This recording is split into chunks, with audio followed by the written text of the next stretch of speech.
Hi everybody, Carlos here, one of the founders of Shelf. Today I'm very happy to be here with you to give you a small demo about Shelf on the current release as of March 2024, to tell you a little bit about our product, where we're going, and what you can rely on Shelf. So over a year ago, we started Shelf as an open source asset management software. What it means is that basically we are creating software for equipment, asset, think management, but we're taking a different approach. Instead of having a, let's call it, closed code approach, we're having an open source approach, meaning that our code base is public. We have thousands of people looking into our code base, and what we believe is that open source software development practices lead to better software, lead to faster iterations, and closer contact within our end users, our internal team, and our external collaborators and developers. Today I'm going to show you what we have Shelf for as of today, as of March 4th, 2024, and I hope that this demo is of value to you to know what you can use Shelf for. So Shelf is an asset management system without too many opinions on what an asset is. When we were doing research on this market and understanding the needs of users, we noticed that there's a lot of very industry-specific software, whereas there is a gap and an opportunity for a good software provider to provide open concepts and to allow for many types of businesses to define what an asset is for them, what are the characteristics of an asset, and to also create their own workflows within our user interface. I'm going to show you now what Shelf is, what the current features are, and hopefully you can figure out whether this tool can enter your workflows, if it fits your asset management challenges, and of course if you want to become part of the Shelf ecosystem. It's worth noting that Shelf comes with a few different usage options. We have a self-hosting option, which basically means that you can run and install Shelf on your own infrastructure. We have support plans available for it in case you need assistance for it. We have free plans where hobbyists, asset managers, people that have collections and they want to keep a catalog and an inventory of assets can make use of Shelf. We have plus plans that are basically plans for single asset managers that want to get a little bit extra functionality. And then we have our most popular plan, which is Teams, which basically allows you to add unlimited assets, unlimited custom fields, allows you to create co-administrators, extra user types, and it always has the latest collaboration features that we will be launching. So now let's go to Shelf. So right now I'm currently logged in as a demo user with an admin role on Shelf. A few things about the layout. In the desktop application, you're going to see that you're always going to have a sidebar to your left side. You have breadcrumbs and actions on top. In this case, I have a few workspaces. Every account that gets made on Shelf creates a personal workspace, and then once you upgrade to a team, you create a team workspace. This allows for constructions in which perhaps there are many types of people with different emails that want to manage an inventory. They can do so by being added to the same workspace, and you can always create more workspaces. So we go from the most broad concepts to the more specific concepts. One of the broad concepts that we have is data structures. So on Shelf, you are allowed to create custom fields. We have a few options for custom fields. You can create, give your custom field any name that you want, select its type. We have single line text, multi-line text, which are basically A single line text is a great place for you, for instance, to put an input field called, let's call it serial number, and you can just put a string. A multi-line text perhaps is a larger input field that allows you to put multiple lines. You can use it for any sort of metadata that you want to add to your database. Options, these are basically yes, no. Options are basically that you can select from a drop down. Perhaps you have you want to allow for your asset managers or your co-admins, before they add any sort of asset to your database, that they select the brand. You can come here and add all the brands that you typically work for. It could be for end clients, it could be for anything. And then you of course have Boolean and date fields. As options, we have that you can toggle whether a custom field is required. If it's required, no asset can be added or edited without this field being populated. And active and inactive is to just activate and deactivate custom fields that were previously filled in that you perhaps don't find relevant, but you don't want to lose the data. Last but not least, you can always add a help text to help your administrators know what they're supposed to do. Then we have general settings. On your team accounts, you can always create a workspace name, add a logo, and select the currency.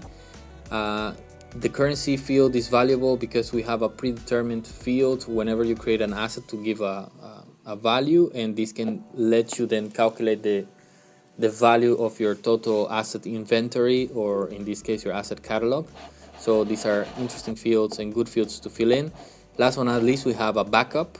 We believe that you should be able to download your whole database in a structured file.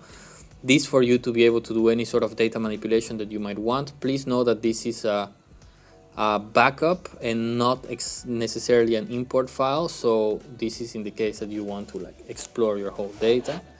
And last but not least, you have your account information so that other administrators or users can recognize who you are and what you're doing in the application. So when it comes to asset management, we have a few tabs that we've enabled for you to be able to manage your inventory. One of them is called locations. You are allowed to create as many locations as you want. A location can be a warehouse, a storage room, it can be a room, it can be a building, it can even be a specific area within a rack that you have. What you basically do is that location is a collection of assets and is very handy for sorting through your asset inventory. Whenever you give an asset a location, a name, an image, an address, and a description, it will all show it on the locations index. Moreover, if you are going to your assets inventory list, you are also going to see a column called location, which helps for easy location of assets. Whenever you have a location, you can give it an image, you have a search field, and you have a quick way to move assets from one location to another.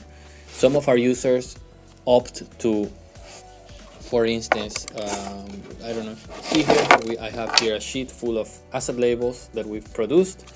Some of our users opt to scan a label and then via the quick action links change the location, but perhaps you have a group of assets that you want to move from one location to another.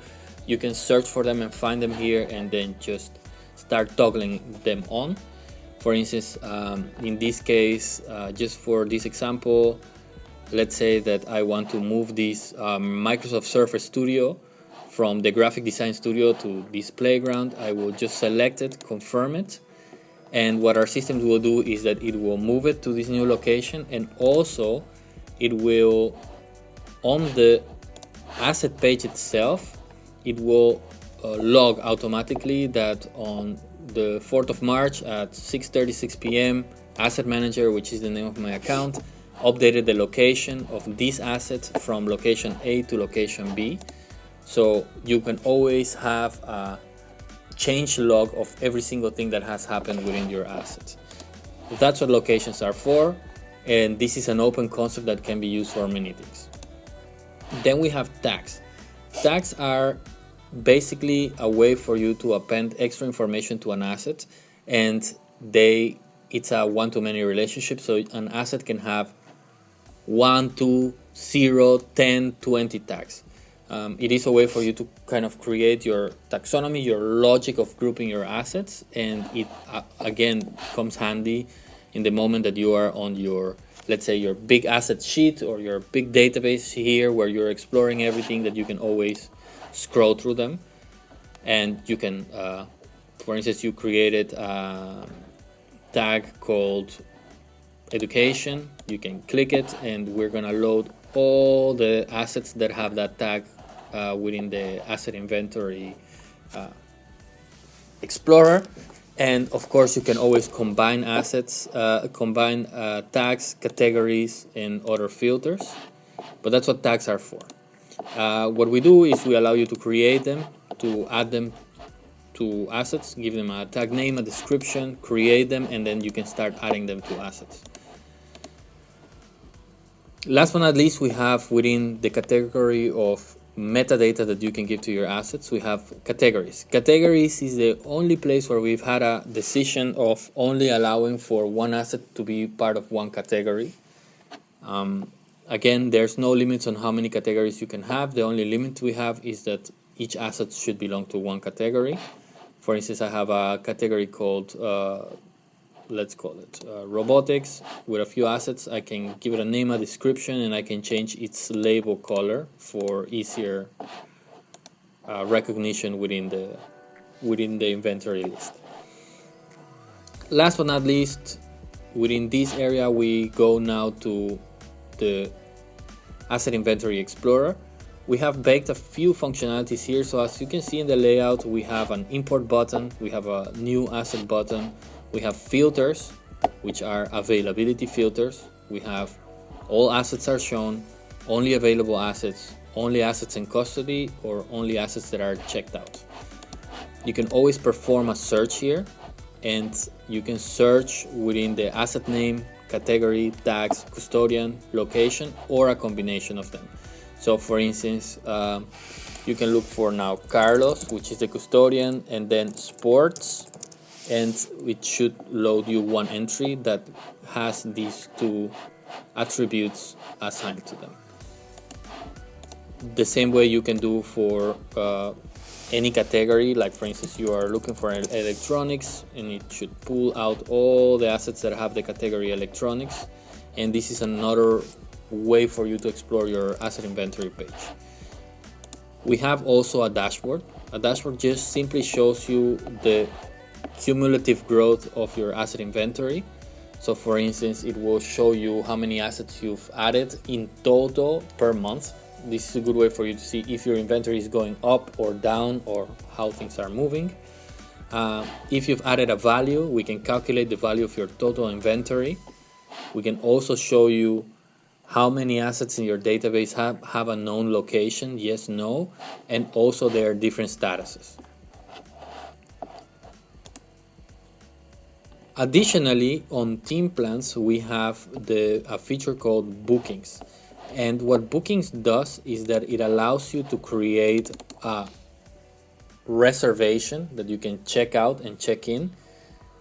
By nature, these bookings or these reservations have as a characteristic that they have a start date time and a return date time.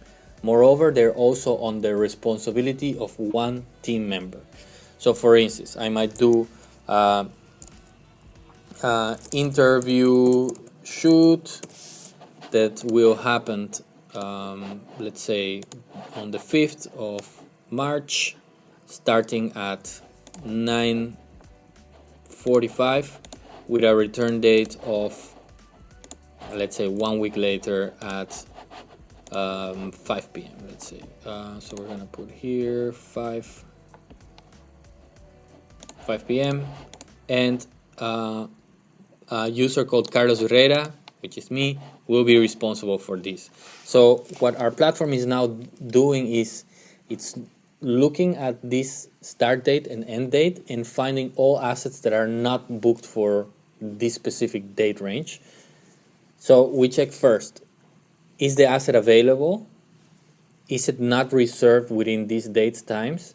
And then we just show you the selection. So when you click check asset availability, we make a draft booking, and we show you all the assets that you could potentially book for this duration. In this case, I add a DSLR camera, a projector, and I add, let's say, some art supplies. Why not? I added 3 items. I'm currently logged in as an administrator, so what I can do is that I can save this booking, and it becomes it still remains as a draft booking, and then I can click reserve. Once this reservation happens, I will get an email as an administrator saying, hey, these items have been reserved for these dates. The custodian, which is in this case this email, will get informed saying, hey, your reservation is confirmed. And then once the 1 hour before the checkout period has arrived, we're gonna send a mail both to the admin and to the custodian saying, hey, go pick up your items.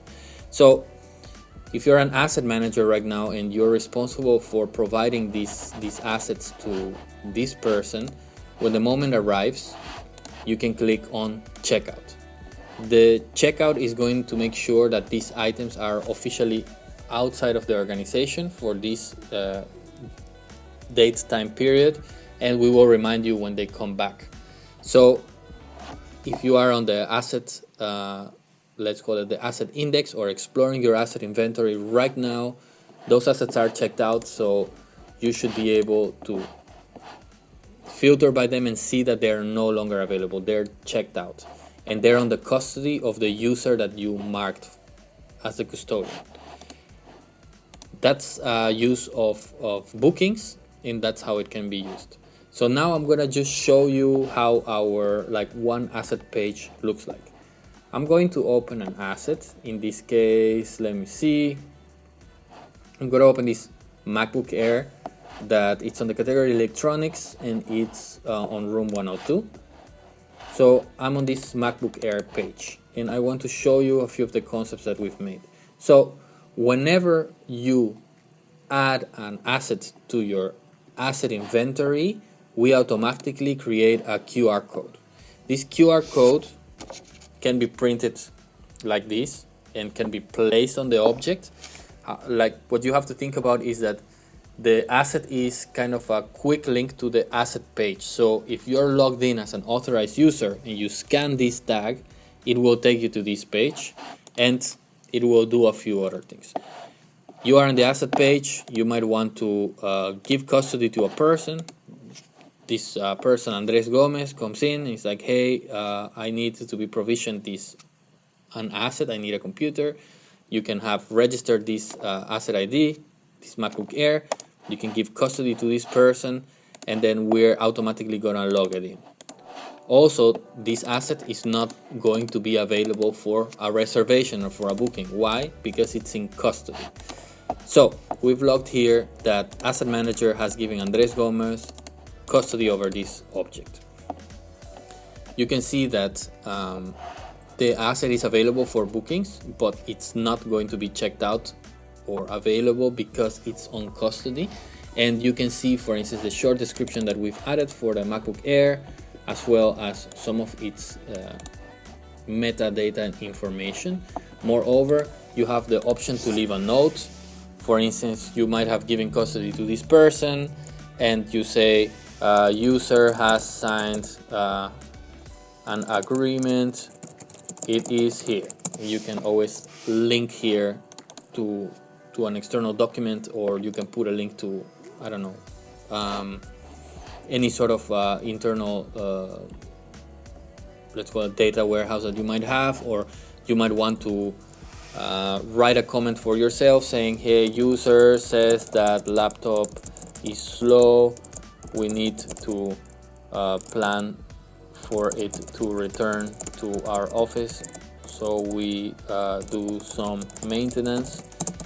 You can always add these notes for yourself. Also, if you have given accounts to your users and they're using their assets on the spot, they can also scan the tag and leave you a note that you can see here. So we're allowing for the communication between assets and codes to the asset management software.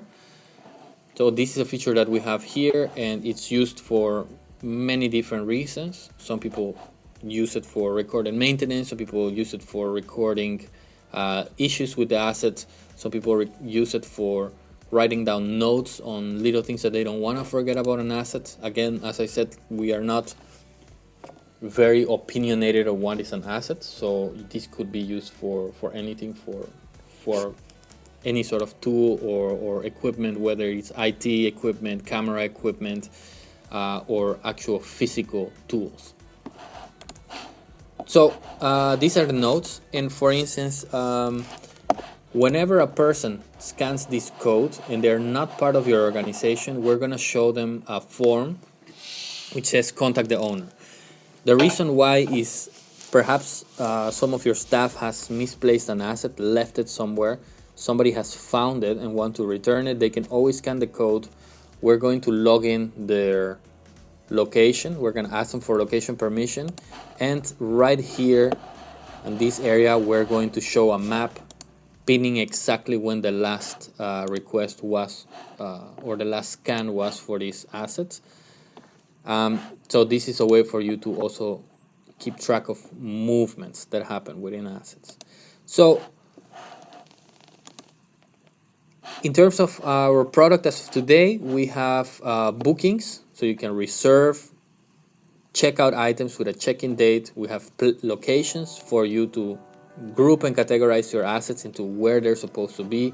Have tags to add extra metadata to your inventory so that you can sort by it.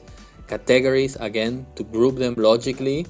Your Asset Explorer page for you to see your whole inventory, filter by it, search by it. Moreover, you can also import CSV files, and of course you have your asset management page, your asset page, where you can see every single change of hands, of notes, of scan activity, and of custody of your assets. So some of the things that we're currently working on is that we want to extend the functionality of giving custody. We've heard from some of our users that there are certain high value equipment or equipment that for which they would like to collect usage signatures for. So what we're gonna be building is that on the settings area, you're going to be able to have a tab which is called templates. In the templates, you're gonna add any sort of PDF agreement that you want. And once you're giving custody of an asset to a person, you're going to be able to select the signature or the agreement that you would like them to sign. Once you hit confirm, we're gonna send them a mail. They're gonna record a signature, and we're gonna keep it here in an accessible file for you. So I hope that this demo of Shelf was interesting for you. Please know that my calendar is open for demos. I'm always interested in hearing how companies want to tackle their equipment or asset management challenges through software, and it helps us a lot with defining the next steps for our software. Thank you for your time, and I look forward to talking to you or seeing you use Shelf. Have a nice one.